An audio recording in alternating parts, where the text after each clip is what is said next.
What's up internet, here we go again. Kali ini kita akan membahas alur sebuah film yang berjudul The Student and Mr. Henry. So, tanpa berlama-lama lagi, langsung aja kita masuk ke dalam alur ceritanya.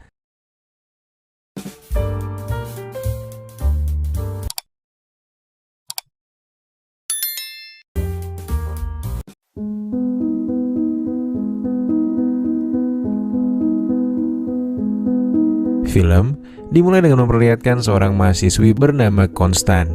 Dia tuh ngerasa kalau dia merupakan orang paling gak beruntung sepanjang masa cuy.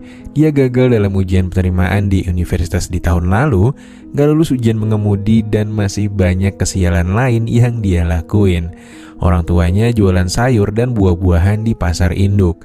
Akhirnya pendaftaran mahasiswa baru di sebuah universitas di Paris sebentar lagi akan berlangsung. Bermodal sebuah iklan di internet, gadis ini pun menyambangi sebuah rumah yang cukup besar. Pemilik tempat itu bernama Mr. Henry. Namun anehnya pria itu malah kembali menutup pintu saat ada orang yang ingin melihat kamar kosnya. Sampai akhirnya karena Konstan yang tetap sabar menunggu pun akhirnya diizinkan untuk melihat-lihat kamar kosnya. Alasan Konstan tetap bersabar pun cukup masuk akal. Yang gak lain dan gak bukan adalah karena biayanya yang cukup murah. Sambil jalan, Henry cerita kalau sebenarnya yang mengiklankan ruangan di rumahnya itu adalah putranya. Alasannya supaya Henry gak sendirian terus katanya. Henry pun bilang kalau kamarnya kecil, ada kecoa di mana-mana, pemanas air yang rusak, dan banyak masalah lain. Sebenarnya Konstan tahu kalau Henry berbohong. Karena sebelum pergi dari kamar mandi, dia pun sempat mencuci tangan dan ya air panasnya masih berfungsi. Walaupun Henry jutek banget dan juga nyebelin nih, tapi Konstan gak peduli karena harganya yang murah banget. Sebelum pulang, dia pun diminta Henry untuk mengisi formulir terlebih dahulu. Dan di sana juga tertulis banyaknya peraturan yang dibuat Henry. Singkat cerita, pas Konstan baru aja beres berpusreng sama pacarnya, Mr. Henry menghubunginya dan bilang kalau dia keterima untuk sewa kamar di rumahnya. Dan esoknya dengan diantar oleh ibunya, dia pun langsung menuju ke Paris. Pada malam harinya, Konstan gak sengaja mendengarkan pembicaraan Henry dan putranya di telepon. Dan kayaknya hubungan ayah dan anak ini emang lagi kurang baik. Dan begitu udah beres teleponan, Henry pun memarahi Konstan karena dia tahu si Konstan ini mendengarkan pembicaraan mereka. Suatu hari karena bosan belajar untuk tesnya, Konstan memainkan piano yang sebelumnya juga dilarang oleh Henry. Dan di sini baru juga 5 menit, tiba-tiba Henry pulang. Alhasil dia pun kena semprot oleh pria tua itu. Kebiasaan Henry pun berujung dengan Konstan yang harus membayar sewa 2 bulan terlebih dulu. Tentu aja Konstan gak memiliki uang sebanyak itu. Dia pun meminta waktu dan menawarkan bantuan jika Henry mau. Mendengar bantuan, Henry pun teringat sesuatu. Henry meminta Konstan untuk menjadi pelakor dari anaknya. Karena diketahui Henry ini gak suka sama mantunya sendiri cuy. Awalnya tentu Konstan gak mau. Henry pun menjelaskan bahwa putranya itu adalah seorang yang gentle. Dia pasti setia sama istrinya. Namun sayang istrinya itu banyak membatasinya sehingga Henry gak suka sama dia. Henry cuma mau istrinya bisa sedikit open-minded. Dan untuk tugas itu Henry menjanjikan biaya sewa gratis selama 3 bulan. Konstan pun mencoba menawar untuk minta gratis selama 6 bulan. Tentunya berharap pria itu menolak. Namun sayangnya si Henry langsung menyepakati permintaan Konstan. Tinggal di perantauan membutuhkan biaya yang cukup besar. Dia pun berjalan-jalan dan kemudian masuk ke sebuah kafe. Dia menanyakan perihal lowongan kerja oleh salah satu bartender yang bernama Matthew. Setelah menitipkan berkasnya, dia pun pergi dari sana. Keesokan paginya, Konstan yang baru bangun mendengar suara bel. Dan ternyata itu adalah anaknya Mr. Henry yang datang ke sana. Namanya adalah Paul. Dia ingin mengunjungi ayahnya di sana. Teringat akan tugas dari Henry, Konstan pun langsung bersikap baik dengan menawarinya kopi. Sambil terus mengobrol, Paul pun cerita kalau dia sebenarnya nggak suka sama ayahnya karena pekerjaannya yang sekarang mewarisi perusahaan akuntan ayahnya. Dia juga menitip pesan untuk terus menjaga ayahnya dan mengingatkan untuk minum obat 2 kali sehari sebagai konsekuensi dari kamar yang murah. Konstan pun gak keberatan akan hal itu. Lantas Pak Henry pun akhirnya datang dan Paul segera berpamitan untuk berangkat kerja. Namun sebelum itu Henry mengajak Paul untuk datang pada pekan nanti untuk makan siang bersama dengan Konstan. Dan begitu Paul pergi, Henry pun langsung memuji pakaian Konstan yang sangat mempesona. Hari-hari telah berlalu, dan Konstan kini mendapat pekerjaan sebagai pramusaji di kafe yang sempat ia datangi tempo hari. Sampai akhirnya ujian penerimaan mahasiswa baru pun dimulai.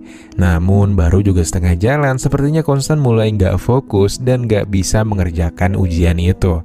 Lantas esoknya hari makan siang bersama Paul pun tiba. Paul datang bersama dengan Valerie, istrinya. Ya, tentu aja Konstan beraksi tipis-tipis karena lagi ada istrinya Paul. Dan ketika sedang makan siang, lagi-lagi Paul dan ayahnya nggak bisa akur cuy. Konstan pun mencoba mengalihkan pembicaraan dengan ngomongin dirinya sendiri soal ujian masuk universitas yang sulit dan hal-hal buruk yang gak pernah bisa dia kerjakan.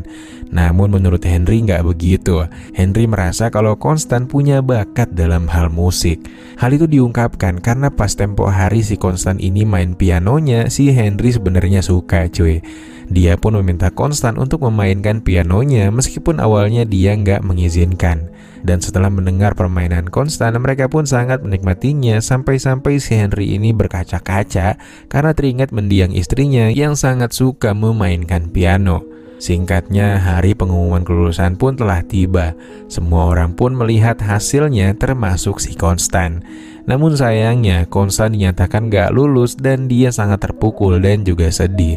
Rasa frustasinya akhirnya membuat dia pergi ke klub dan mencoba melupakan apa yang terjadi pada hari ini. Keesokan harinya, Konstan terbangun dengan keadaan yang kurang enak badan. Saat itu kebetulan Valerie datang.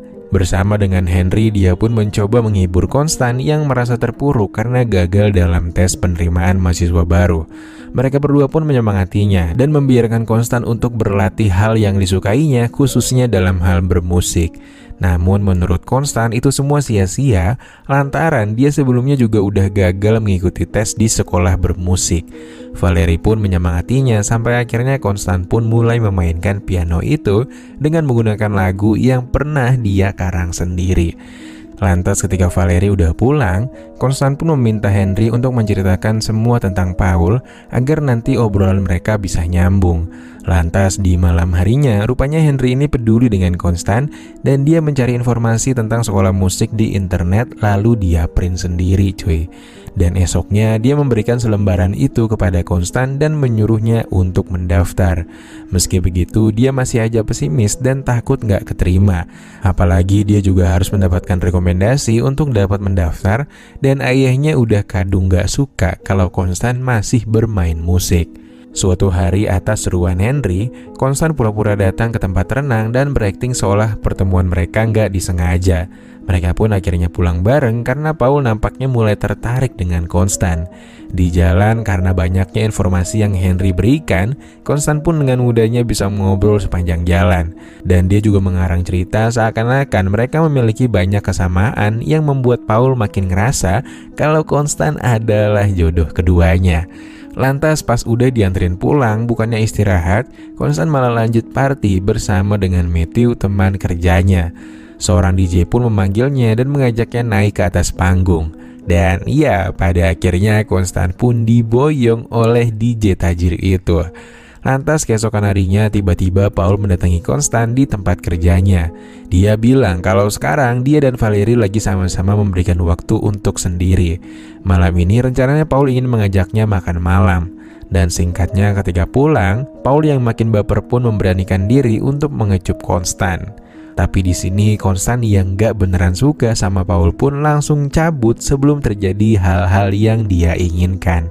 Alhasil pada keesokan harinya, Paul kena marah sama Valerie karena semalaman ditelepon gak bisa-bisa. Valerie curiga kalau Paul jalan sama orang lain. Udah gitu dia juga nemuin jaket cewek di mobilnya cuy. Dengan apa yang terjadi hari ini nampaknya membuat Valerie jadi makin kesel.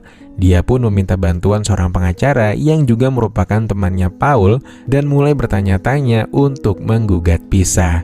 Hari demi hari berlalu, pas Paul ngerasa kalau Konstan adalah jodohnya, Konstan malah nggak menjawab panggilan Paul dan seakan-akan lagi nyuekin dia. Lalu pada keesokan harinya, Paul dipanggil oleh Valerie ke rumah orang tuanya. Dan dia diberikan sebuah kabar baik di mana Valerie ternyata sekarang lagi mengandung cuy. Pada akhirnya Paul dan Valerie pun gak jadi pisah karena mereka akan memiliki anak yang sudah mereka tunggu selama 10 tahun belakangan ini. Namun meski begitu, Henry tetap nggak senang dan mereka malah bertengkar cuy. Ya, harapan Henry kini sudah pupus untuk menjauhkan putranya dengan Valerie. Di sisi lain, di tempat kerjanya, Constant pun mendapat panggilan dari ayahnya. Dia langsung terang-terangan membongkar semua kebohongan Constant soal keterima di kampus itu. Constant pun sedih banget. Dia akhirnya cerita ke Henry bahwa dia akan segera pulang dan membantu orang tuanya untuk berjualan sayur di pasar. Hari itu juga Constant pun mulai mengamasi barangnya. Henry kemudian memanggil Valerie dan Paul untuk memastikan kepulangan Constant. Di waktu yang sama, Valerie juga mengumumkan kehamilannya secara langsung. Henry pun memberinya selamat dan terlihat bahwa dia mulai bisa menerima keadaan. Lalu di luar terlihat ayahnya Constant yang sudah menunggu. Constant pun mengucapkan kalimat yang gak bisa ditolak oleh ayahnya. Dia mengatakan kalau dia gagal di tes tahun ini, dia akan mencobanya lagi dan lagi. Karena ya musik adalah jalan hidupnya. Sang ayah pun akhirnya mau mengerti dan bilang jika sudah lelah maka kembalilah. Akhirnya dia pun memulai latihannya kembali di rumah Mr. Henry. Berbulan-bulan dia mengasah skillnya yang dibantu oleh Henry juga. Sampai akhirnya Constant pun berangkat ke audisinya di London. Dan dia akan meninggalkan Henry selama 3 minggu. Di sana, Constant mengikuti beberapa seleksi dan diwawancara terlebih dahulu. Sampai pada akhirnya hal yang dinantikannya pun datang. Namun saat itu dia sedikit mengalami penurunan fokus karena sebelum tampil, Paul mengabarkannya kalau Henry udah meninggal dunia. Dan beberapa hari kemudian ketika kembali ke rumah si Henry, dia pun mendapati Paul yang sedang berkemas. Dengan berat hati, Paul pun memberikan sebuah surat yang dia temukan di kamar sang ayah sehari sebelum Henry menghembuskan nafas terakhirnya. Surat itu pun berisikan semangat untuk Constant dan terus bangkit dari kegagalannya. Dan setelah itu, film pun selesai.